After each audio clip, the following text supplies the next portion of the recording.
Welcome everyone to MailFuzz TV. I am Peter and today I'm going to be talking about the Pitt Season 1 Episode 13. It's 7 p.m. and spoilers for the episode as always. This is a Patreon sponsored review. Thank you very much to Allison for making the pick. So we're still in the chaos. We're still doing all the mass casualties coming in and everyone hectically running around trying to solve things.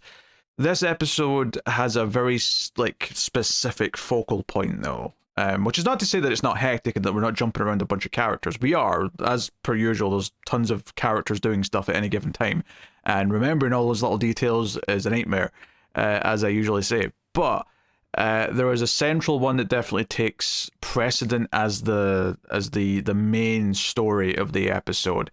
And that is after a little bit of time, we're still dealing with victims from last episode. Jake is seen by Robbie. Robbie's outside. He sees Jake in the back of one of the trucks that are arriving, and Jake is a little injured, right? I mean, he's hurt his leg. It might be shot. I think later on we find out it's just shrapnel, maybe some that ricocheted from a bullet hitting the ground. So he's lost some blood, but he's no serious danger, all things considered. His girlfriend, however, not so much. His girlfriend is not conscious. She's been shot in the chest, and it's looking very serious. So it kind of becomes this main focal point of the episode that Robbie is trying to save his son's or his stepson, kind of. It's a complicated relationship, but he's trying to save his girlfriend, and that's very much that. It becomes this sort of obsession throughout the episode where not only is Abbott looking over and thinking, oh, Robbie should have given up on her by now, and directed his attention and some of these supplies. He's wasting a lot of blood on this person. He's wasting a lot of stuff trying to save her, and he even comes over and says something at one point. But I think what really sold the idea that this isn't like he's refusing to give up past the point of reasonable acceptance is that Dana's even kind of like glancing over at Abbott, like, hey, you need to come over here and talk to him. Like, she's seeing that this is hopeless at this point and needs to try and sort of, and obviously she never says anything to Robbie. She's offering assistance wherever possible. When he does eventually admit that there's no chance and that it's over, she's helping, move the body. She's offering to help and go and talk to Jake, and Robbie insists on doing it himself, of course, which leads to her big ending sequence of the episode, where when he tells Jake, and we get this entire bit of the process, we get him taking Jake to the family room, sitting down, explaining. And I think what was really neat about this, actually, to sort of talk about the structure of the episode, is that elsewhere in the episode, one of the little subplots was Kiara getting some photos of some of the dead bodies, and then having to inform one of the family members, the wife of one of the people who had died, that her husband was dead, right? And we see a whole sequence where they take the photos and then they find out who it is, and then they bring this woman into a room and explain to her that her husband's dead. But what really stuck out to me about this, especially in comparison to later on with the Robbie telling Jake about his girlfriend, is that they start off the exact same way, where instead of opening with your husband is dead, they kind of like try and tiptoe towards it. And I actually kind of like, I find this a little bit frustrating. I think I would want the blunt part first and then explain to me the reasoning for it. It's because I feel like there's like almost like your stomach churning as you find out the news, as you realize where they're building to, that they're building up to telling you that someone's dead. Maybe there's like psychological studies, and I'm sure there is, that this is the correct way of doing it, and that's why they're all trained to do it this way. But I couldn't help but feel like I would rather be getting the blunt news up front so that I can react to it, and I'm not like dreading it as you talk, it's clear you're building up to the worst news possible. That actually sounds worse to me. But regardless, that's just personal opinion here. But you see the process. You see the process of, and not that Kiara's a doctor, but still, same kind of field here, and it's the same situation of having to tell someone their loved one is dead, right? This part of the job is the same regardless of her exact position versus Robbie's. They're doing the same thing. And she's like, hey, your husband's injuries were very severe. He was shot in the head. There was no, and he's pronounced dead. Your husband is gone, blah, blah, blah. right? It's not like there's obviously that one was quite quick because it was shot in the head. It's once you've said that, it's pretty clear that that's it. It's over.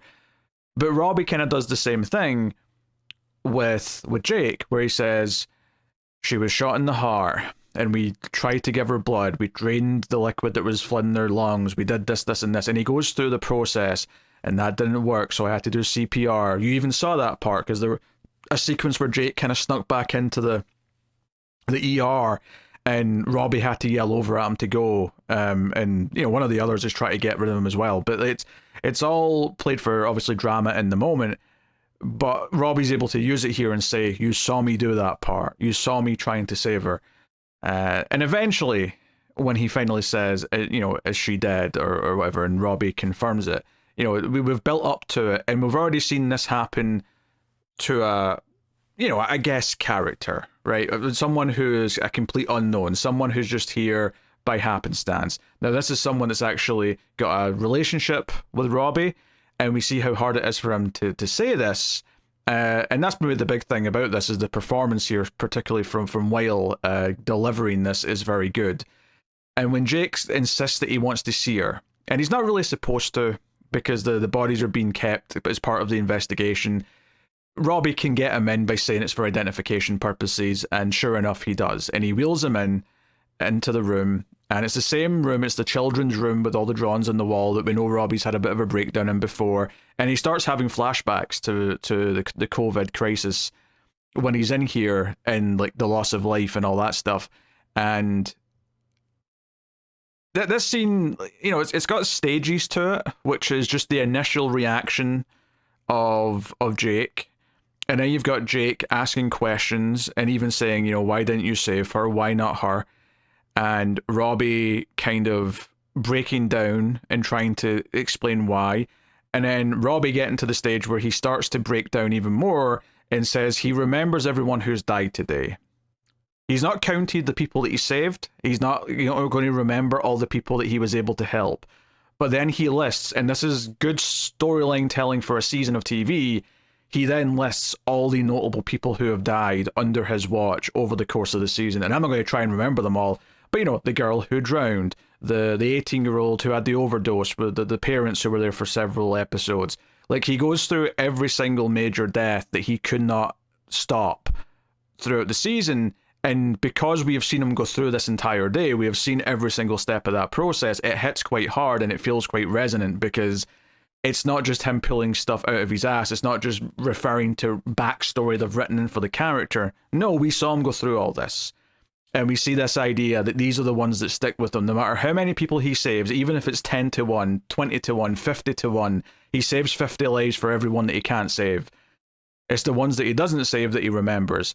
And he realizes that he's really breaking down at this point, and kind of just quickly rushes Jake out of the room and says, "You have to go," as quickly as possible. And he's crying already as he's doing this, but as soon as he gets Jake out there, he goes over to the corner of the room and he lowers to the floor crying in the corner, having something of a panic attack, an emotional reaction, completely breaking down.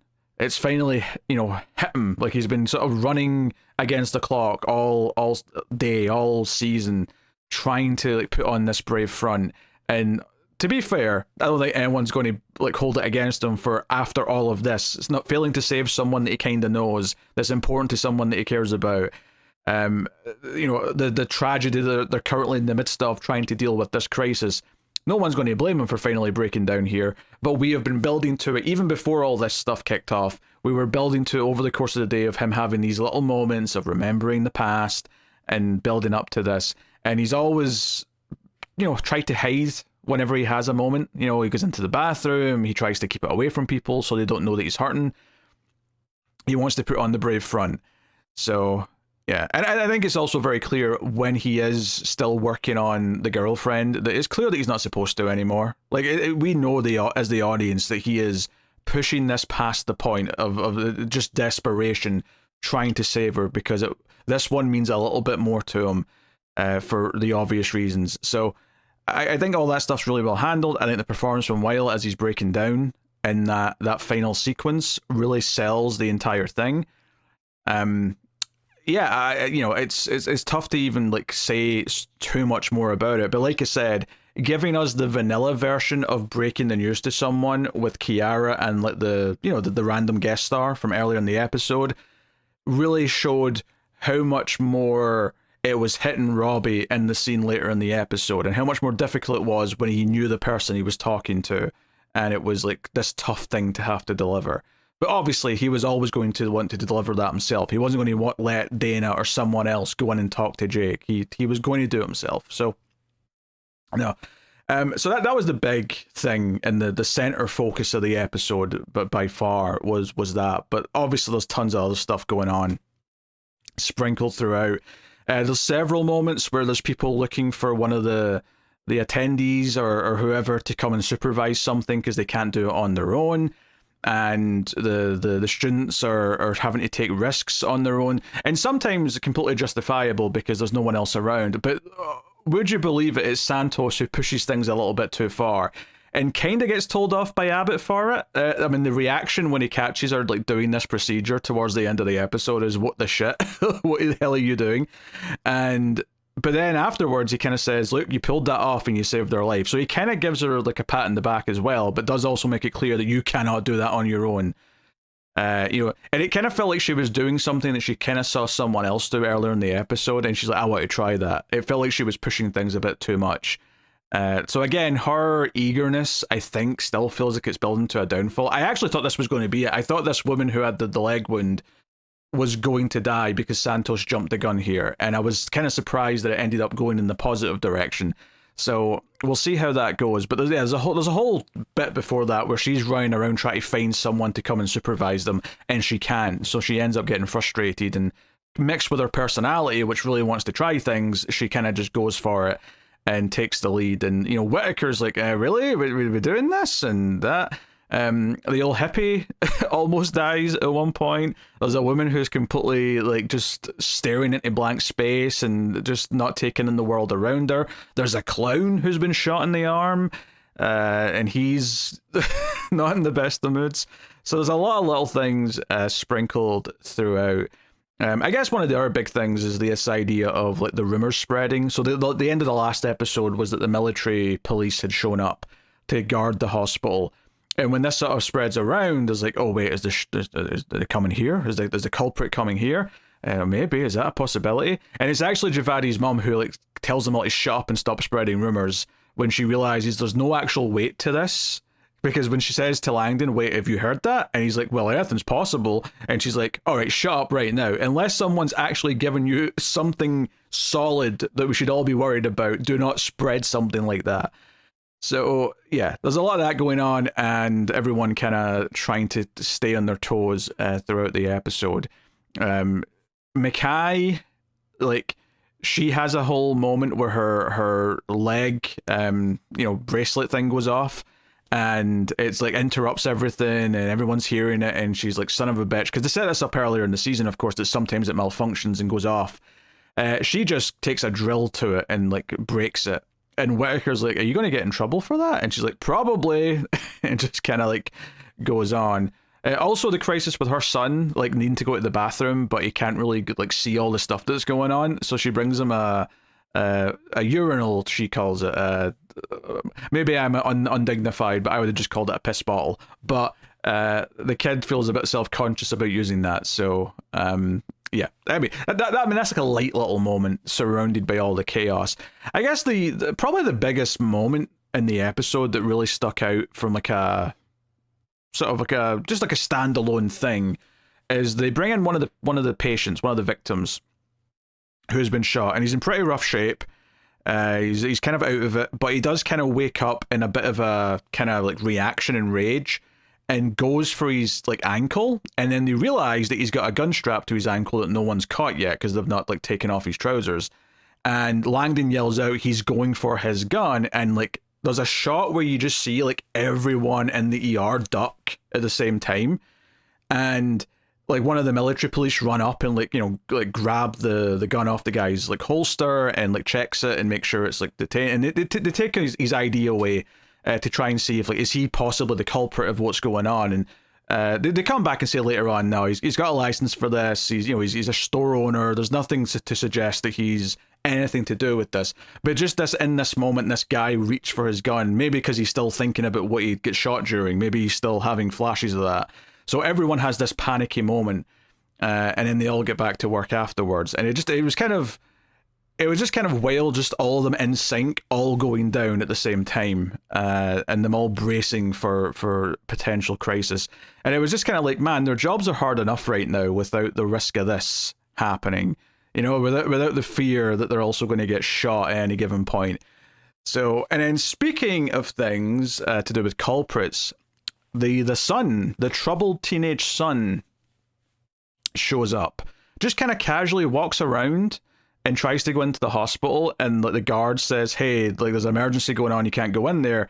And he's like, oh, my mum's in there. And then when his mum sees him and says, hey, you, son, that's not the exact line, obviously, but the cop's like, wait a minute, you're her son?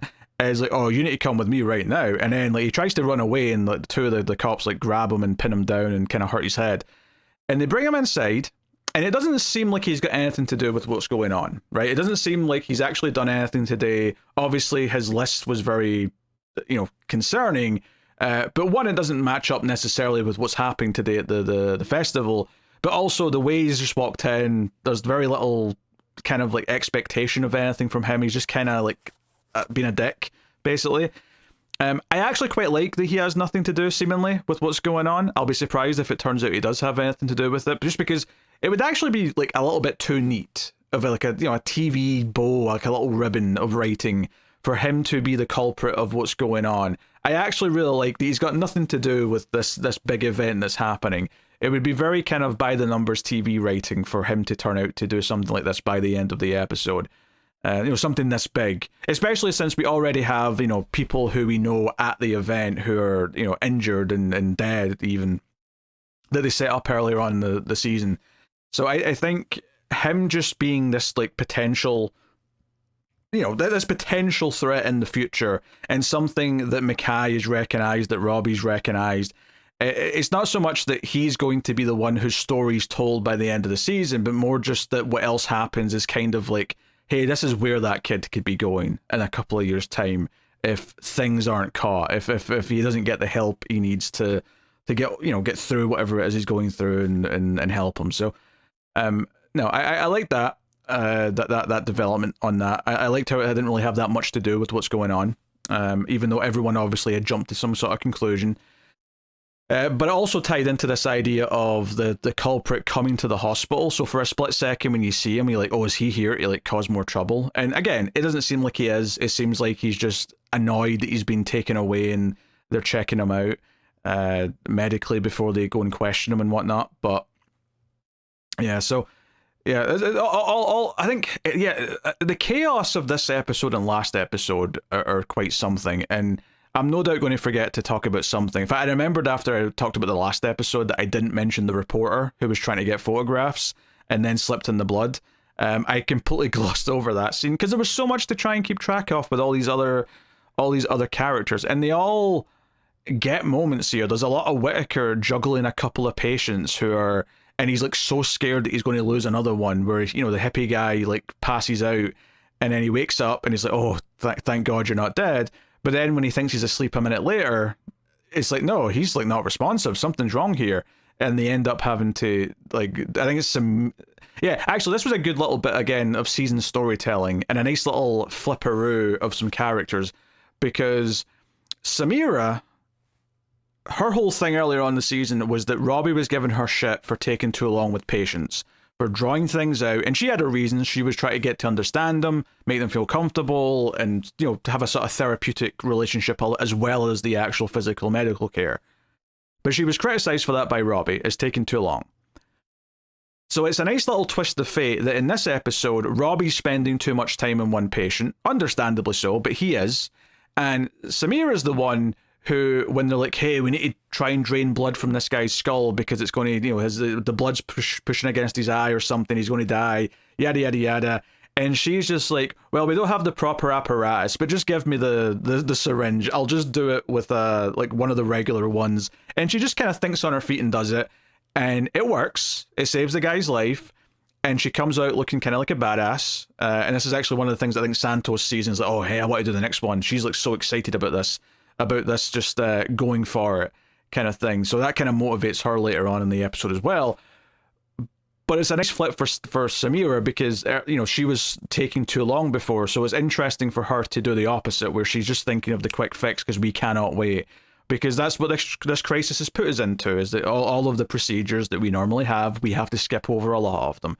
We have to truncate things down to the bare minimum so we can get through all of the patients that are coming in. And I think at one point in the episode we hear there's been 85 so far that have arrived. Obviously, we've not seen every single one of them. There's red shirts in the background taking care of some, and that's okay. But yeah, a lot of stuff going on there throughout. So yeah, I think the chaos of it. I mean, it's actually kind of interesting to me that these last two episodes have been two of the shorter episodes, not by like a great amount. Like the episodes tend to be about 45 minutes, give or take. But last episode and this one have been like 40 to 41 minutes, kind of in that range. And I think it's interesting. Just one from a perspective, obviously they know how much storytelling they've got for the rest of the season, so they'll split it up accordingly. But also just because everything's, running at such a peak, like, adrenaline the entire time, that it does actually kind of help almost a little bit to have it be a little shorter, just to not drain the audience too much. In a weird way, it actually kind of works. Even though I'm sure if they'd said, hey, the last 2 hours are going to be a double episode and you're going to get like an 80-minute extravaganza as we end the shift kind of thing, that would have worked, and I don't think anyone would have complained. But I do think it's kind of interesting that it feels like it smooths out the pacing a little bit here towards the end of the season, because we got 2 episodes left. There's a lot of stuff going on. More people will be coming in, and now Robbie's having a breakdown. Langdon's still working pretty well and getting things done with everyone else, as is Abbott.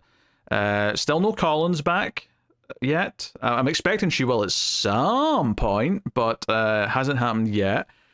I also, we're at the point now as well where, because we know the characters well enough, there's little moments where, like, when Santos is trying her little thing, there's a moment where it cuts over to Donnie, and Donnie's like, have you done this before? Like, he's like questioning it, and I don't know exactly, like, I don't, in the hierarchy of the hospital, I don't know like what the chain of command is here with the nurse, and then like I assume the nurse technically outranks the student doctor, but at the same time, like, maybe it's like a weird murkiness because of the different sort of lanes that they're in. I don't know, but there's almost a point where I'm like, it feels like Donnie wants to like step in and say, actually, no, wait a minute, child. How about no? We'll wait for an actual doctor, like a trained, experienced professional to come and administer this, or at the very least supervise it, because I'm a little bit nervous about this.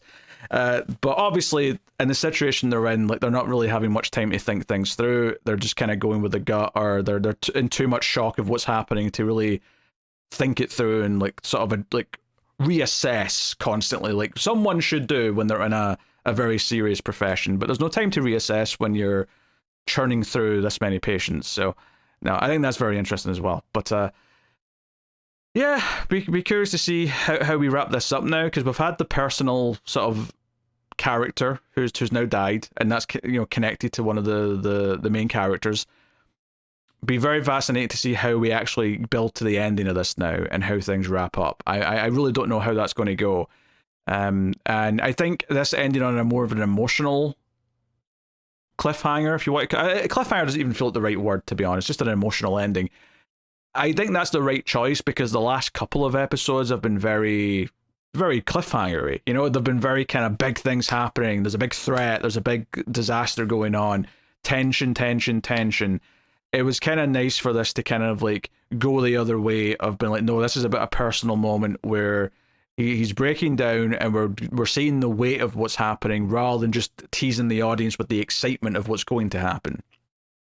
I think that is a wise choice here. I think there's a balance to how many you do of either or throughout the season, because the season's had a number of both by this point, and I think it's done a decent job of like sort of sparing those out at a nice rate. So Anyway, that's my thoughts on this episode of The Pit. Let me know what you thought of this one in the comments below. Like, subscribe, all that stuff.